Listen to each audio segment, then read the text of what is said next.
உங்கள் சத்யாவின் தமிழ் புத்தாண்டு super offer.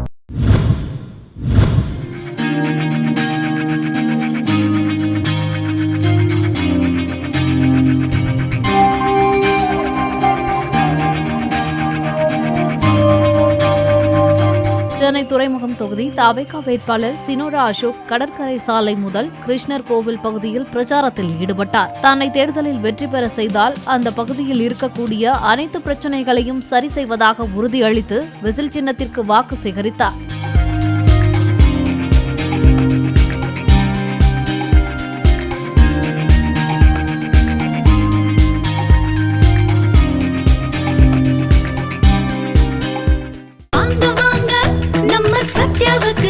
உங்கள் சத்யாவின் தமிழ் புத்தாண்டு சூப்பர் ஆஃபர்.